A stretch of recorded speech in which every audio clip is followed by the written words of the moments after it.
Movie start होते ही हम एक साइंटिस्ट हंट को देखते हैं जो कि एक खास मिशन के लिए एक एक्स सोल्जर डीसी को हायर करता है। असल में हंट ने मिनरल की तलाश के लिए एक ऐसे एरिया में जाना था जो कि वार जोन था, जहाँ पर जंगें होती रहती थी और ये जंगें मिलिट्री और वहाँ के लोकल एरिया के लोगों के दरमियान होती थी। और इसीलिए वो डीसी को हायर करता है ताकि वो उसकी सिक्योरिटी के लिए अपनी सोल्जर टीम को उसके साथ लेकर चले। और ये एक काफी बड़ा और कॉम्प्लिकेटेड मिशन था। डीसी हंट के साथ अपनी इस डील को ऑन करता है और उससे एडवांस ले लेता है और अपनी एक सोल्जर टीम रेडी करके उस जगह के लिए चल पड़ता है। उसकी टीम में 6 सोल्जर होते हैं और उन सब का एक अलग रोल था। वो लोग केयरफुली हंट को उस जगह तक ले जाने में कामयाब हो जाते हैं। वहाँ पर उन लोगों को एक काफी पुराना मिलिट्री शेल्टर दिखाई देता है और यहाँ पर हंट का टारगेट उस मिलिट्री शेल्टर के अंदर जाना था। तब 2 सोल्जर बाहर निगरानी के लिए रुकते हैं और बाकी सोल्जर अंदर शेल्टर में जाते हैं उसे एक्सप्लोर करने के लिए। जो सोल्जर शेल्टर के बाहर होता है उसे वहाँ जंगल की तरफ कुछ दिखाई देता है और वो फायरिंग करने लगता है। तब गोलियों की आवाज सुनकर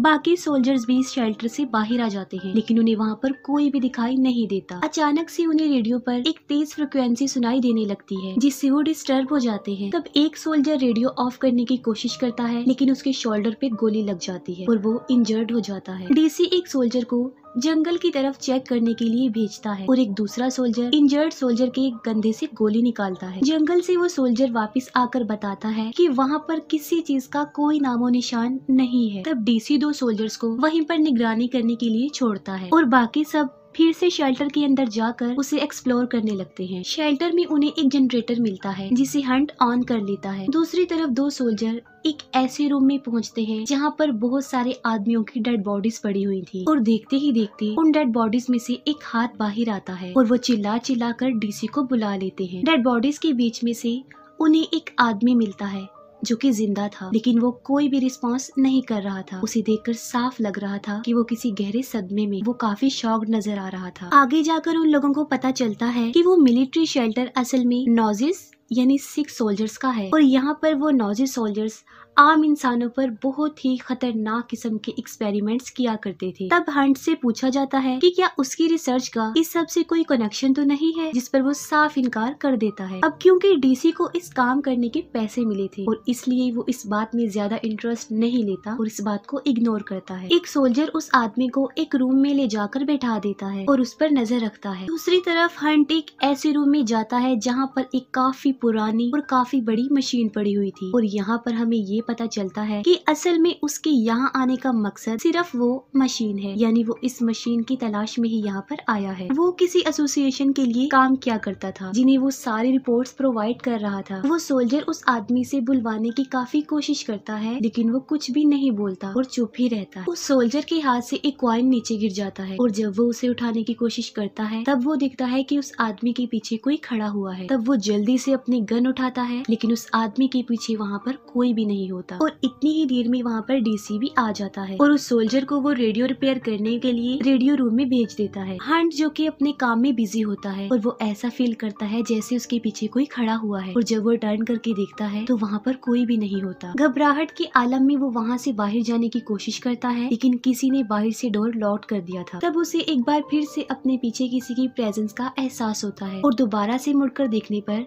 वहाँ कोई भी नहीं होता। इतनी ही देर में डीसी वहाँ पर पहुँच जाता है और दरवाजा खोल देता है। तब हंट उसे कहता है कि उसके सोल्जर्स उसके साथ मजाक कर रहे हैं। उस रूम में आकर डीसी को भी हंट के वहाँ आने का मकसद पता चल जाता है लेकिन उसे इस बात की समझ नहीं आ रही थी कि आखिर उस मशीन में ऐसा क्या है जो हंट अपनी जान की परवाह किए बगैर यहाँ पर आया है। तब हंट उसे बताता है कि 2nd वर्ल्ड वॉर के दौरान वो नॉजिस मिलिट्री इस मशीन को इस्तेमाल करके जंग जीतना चाहते थे और जिस रूम में उन आदमियों की डेड बॉडीज मिली थी उस रूम में इस मशीन की वजह से बनाई गई एनर्जी को कंट्रोल किया जाता था और वहाँ पर कलेक्ट किया जाता था और इस दौर में इन मशीनों का यूज नहीं किया जाता और अब वो काफी अनमोल हो गई हैं। एक दूसरे सोल्जर को उसी रूम से किसी की आवाज सुनाई देती है। जब वो चेक करता है तो उसे वहाँ पर एक इंजर्ड आदमी नजर आता है जो देखते ही देखते गायब हो जाता है। ये देखकर वो सोल्जर जल्दी से वहाँ से भागकर एक दूसरे सोल्जर के पास आ जाता है। वो समझ रहा था कि शायद उसने कोई गोस्ट देख लिया हो। एक सोल्जर सोल्जर रेडियो रूम में रेडियो ठीक कर रहा होता है और तभी अचानक से पूरे शेल्टर के सारे स्पीकर ऑन हो जाते हैं और वहाँ पर एक जर्मन सॉन्ग प्ले हो जाता है। तब वो सोल्जर उस रेडियो को बंद करने की काफी कोशिश करता है लेकिन वो बंद नहीं होता। तब वहाँ पर शॉर्ट सर्किट होता है और रेडियो अपने आप ही बंद हो जाता है। शेल्टर के बाहर बॉम्ब गिरने की आवाज सुनाई देती है लेकिन कोई भी ब्लास्ट नहीं होता। वो लोग देखते हैं कि पूरे जंगल में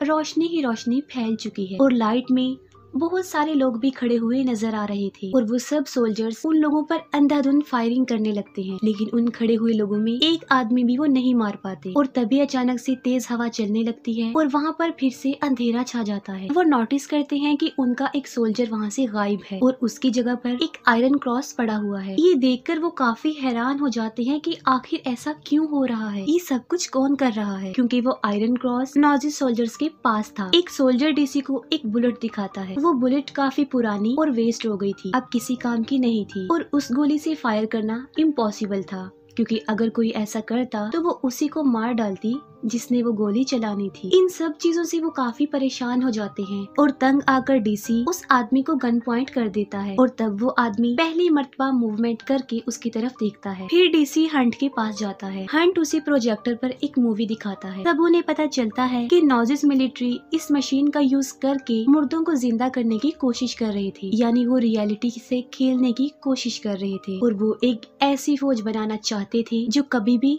ना मर सकती हो, यानी वो हमेशा के लिए अपना राज बनाना चाहते थे। इस प्रोसेस में उन्हें काफी सक्सेस भी होती है। वो सोल्जर्स को उस रूम में ले जाया करते थे जहाँ पर उस रूम से बनाई गई एनर्जी को जमा किया गया था। सोल्जर्स को वो एनर्जी देने के बाद वो उन्हें मार देते थे लेकिन इसके बावजूद भी वो नहीं मरते थे। फिर जर्मन जंग हार गया और वो सारे एक्सपेरिमेंट्स बंद हो गए लेकिन वो सारे सोल्जर्स अभी तक वहाँ पर फंसे हुए हैं और जो भी वहाँ पर आया करता था वो सोल्जर उसे मार देते थे क्योंकि असल में उन्हें इसी मकसद के लिए ट्रेन किया गया था। ये सुनते ही डीसी वहाँ से निकलने का ऑर्डर देता है। तब हंट उसे बताता है कि वो इतनी आसानी से यहाँ से नहीं निकल सकते क्योंकि जिस ऑर्गेनाइजेशन के लिए वो काम कर रहा था उनके पास उन सब सोल्जर्स का बायोडाटा था और अगर वो इस मिशन को अधूरा छोड़कर वहाँ से चले गए तो वो उनकी फैमिलीज को मार डालेंगे। हंट उसे बताता है कि उसने सोल्जर्स की एक और टीम को यहाँ पर बुलाया है और वो कुछ देर में यहाँ पर आने वाले हैं। तभी डीसी को किसी के चिल्लाने की आवाज आती है। जब वो चेक करता है तब उसे पता चलता है कि ये वही सोल्जर है जो गायब हुआ था और उसकी आवाज जंगल में से आ रही थी। वो 6 सोल्जर उसे टॉर्चर कर मार रहे थे और वो लोग अब काफी अलर्ट हो जाते हैं। नीचे हंट को मैसेज रिसीव होता है कि दूसरी सोल्जर टीम को वहां पहुंचने में तकरीबन 72 घंटे लग जाएंगे लेकिन वो इस बात को किसी से शेयर नहीं करता और हाइड रखता। ऊपर सब लोग छुप कर बैठे थे। तभी अचानक से एक 6 सोल्जर वहां पर आता है और एक सोल्जर को दबोच लेता है और वो उसे मार डालते हैं। सुबह उन्हें 2 सोल्जर्स की बॉडी सर से जुड़ी हुई मिलती है। वो उन लोगों के लिए वार्निंग का एक क्लू था। एक सोल्जर की आंख में उन्होंने बुलेट घुसाई हुई थी। ये देखकर डीसी वहाँ से निकलने के लिए ऑर्डर दे देता है और वो एक दूसरे सोल्जर को हंट के पास उसे बुलाने के लिए भेजता है। वो सोल्जर हंट को बुलाने जाता है तभी एक 6 सोल्जर वहाँ आकर एक पिकेक से उसे उठाकर दीवार से चिपका देता है और बाद में उसे क्रश कर देता है और जान से मार डालता है। हंट गन उठाकर उसे शूट करता है लेकिन उसका उस पर कोई असर नहीं होता। गोली की आवाज सुनकर बाकी सोल्जर्स भी वहाँ पर आ जाते हैं और वो भी उसे शूट करने लगते हैं लेकिन देखते ही देखते वो वहाँ से गायब हो जाता। हंट बाकियों को भी वो मूवी दिखाता है लेकिन वो कोई भी भूतों पर ट्रस्ट नहीं करते थे और तभी उस मूवी में उन्हें वही आदमी नजर आता है जो कि उन्हें मिला था और वो भी एक सोल्जर था जिसका नाम ब्रीथर था। ये देखकर एक सोल्जर उसे जान से मार डालता है। हालांकि उसके सर में गोली लगती है